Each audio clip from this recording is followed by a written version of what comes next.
नमस्कार, रिपब्लिक भारत देख रहे हैं आप। मैं हूं आपके साथ सुजाता, मेरे साथ अंजलि भी मौजूद है। वक्त हो गया है मास सुपरफास्ट 200 का, लेकिन उससे पहले एक बड़ी खबर आपको बता दें जो ग्रेटर नोएडा से आ रही है। यहाँ गौर सिटी में एक दुकान में घुसकर दुकानदार को बुरी तरह से पीटा गया है। बताया जा रहा है कि एक केमिस्ट की ये शॉप थी जिसके अंदर कुछ बदमाश घुसे और मारपीट की गई। ग्रेटर नोएडा का गौर सिटी इलाका, जहां पर एक दुकान में घुसकर अंदर बैठे दुकानदार के साथ मारपीट की गई है।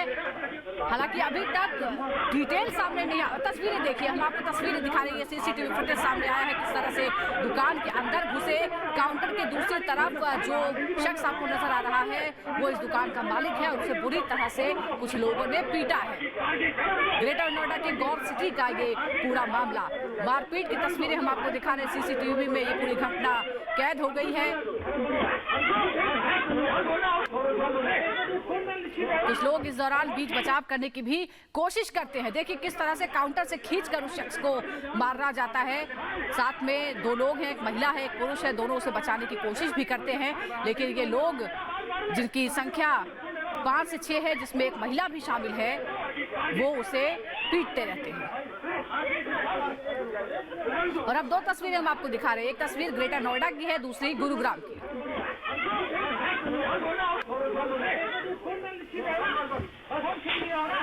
तो दोनों तस्वीरें आप देख पा रहे हैं, जहां एक तरफ फार्मेसी की ये शॉप है जहां दुकानदार के साथ मारपीट हो रही है, तो दूसरी तरफ गुरुग्राम से तस्वीर सामने आई है। चाय की दुकान में घुसकर पिटाई की गई है दुकानदार की।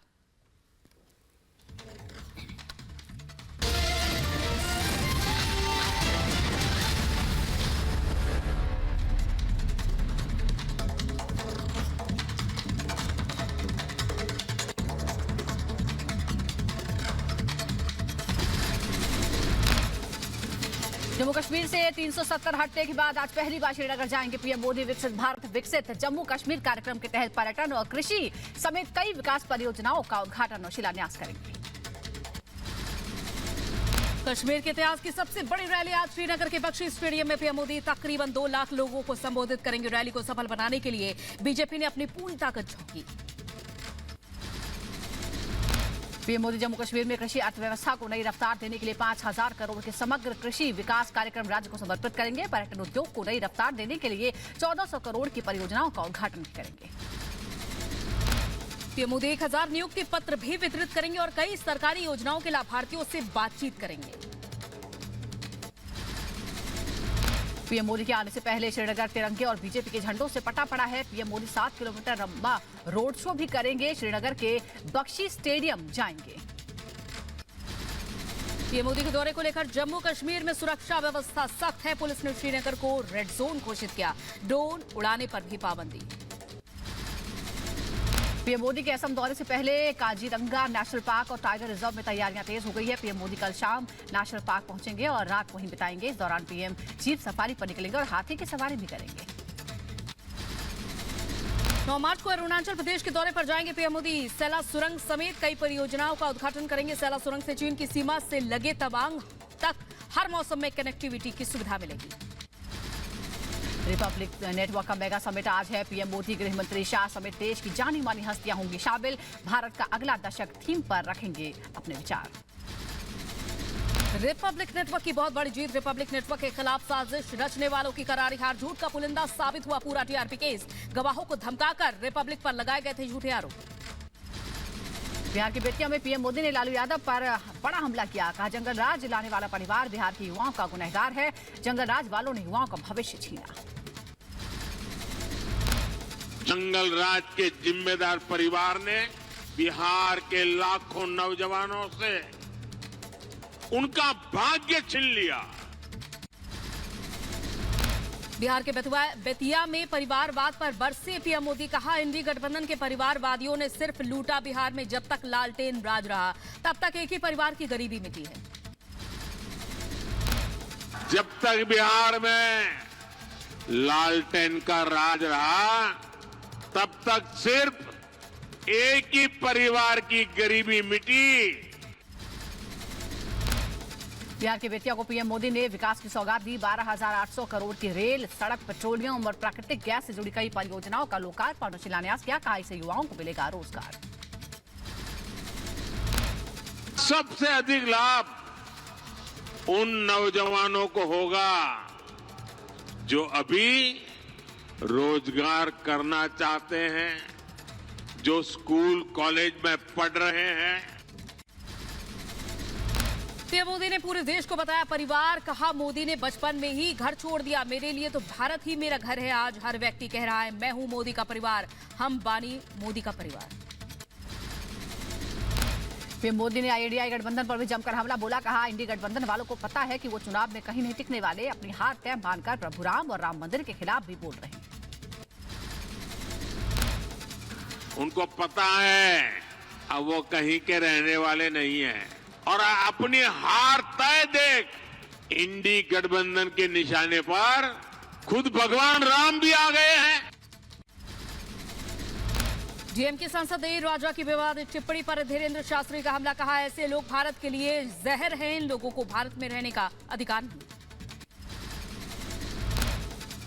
रावण के खानदान का है, उसकी बेटी मारी गई। ऐसे लोग भारत के लिए कैंसर जहर है, ऐसे लोग भारत के लिए शुगर रोग है, ऐसे लोगों को भारत में रहने का अधिकार नहीं है।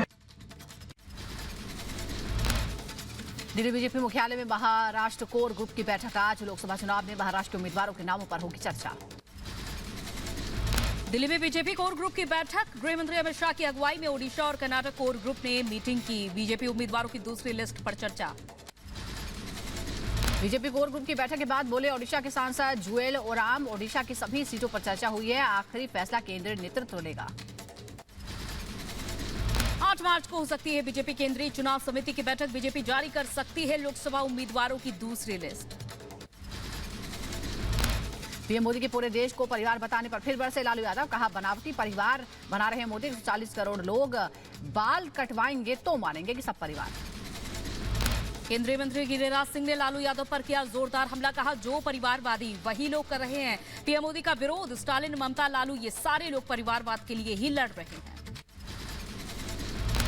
लालू यादव जी हों, चाहे उद्धव ठाकरे जी हों, चाहे शरद पवार जी हों, चाहे ममता जी हों, ये सारे लोग परिवारवाद के लिए ही लड़ रहे हैं। आरजेडी नेता मृत्युंजय तिवारी ने पीएम मोदी के बिहार दौरे पर साधा निशाना, कहा मोदी का परिवार सिर्फ पूंजीपति उद्योगपति है, जबकि लालू का परिवार है गरीब, किसान, मजदूर और नौजवान। केंद्रीय मंत्री स्मृति ईरानी का राहुल गांधी पर बड़ा हमला, कहा पहली बार अमेठी से प्रत्याशी घोषित करने में कांग्रेस कर रही है देरी और ये उनकी हार का संकेत है, देश कह रहा है अब की बार एनडीए 400 पार। पहली बार अमेठी से प्रत्याशी घोषित करने में कांग्रेस इतना समय लगा रही है, इतना चिंतन और मंथन कर रही है, कांग्रेस की हार का संकेत आपको उसी में मिल सकता है। पीएम मोदी पर बयानों को लेकर राहुल गांधी को चुनाव आयोग ने नसीहत दी है, कहा सोच समझकर तथ्यों के साथ बयान दे राहुल। दिल्ली हाईकोर्ट के एक आदेश के बाद जारी की गई है एडवाइजरी। शराब घोटाले में दिल्ली के सीएम अरविंद केजरीवाल के खिलाफ ईडी ने दाखिल की नई शिकायत, कहा बार बार सम्मन के बाद भी पेश नहीं हो रहे हैं केजरीवाल, कोर्ट कल करेगा सुनवाई। गुजरात कांग्रेस को अर्जुन मोढवाडिया के बाद एक और झटका लगा है, कांग्रेस नेता अरविंद लदानी ने भी इस्तीफा दे दिया है। माड़ावदार विधानसभा से विधायक लदानी स्पीकर को इस्तीफा सौंप चुके हैं। लोकसभा चुनाव से पहले ममता बनर्जी को बड़ा झटका, टीएमसी छोड़ने वाले तापस रॉय बीजेपी में हुए शामिल, 2 दिन पहले पार्टी और विधायक पद से इस्तीफा दिया था। टीएमसी छोड़कर बीजेपी में शामिल होने के बाद बोले तापस रॉय, टीएमसी छोड़ने के कई कारण हैं, जैसे अराजकता, संदेश खाली और माताओं बहनों के आंसू, ऐसे बंगाल के लिए हमने टीएमसी नहीं बनाई थी।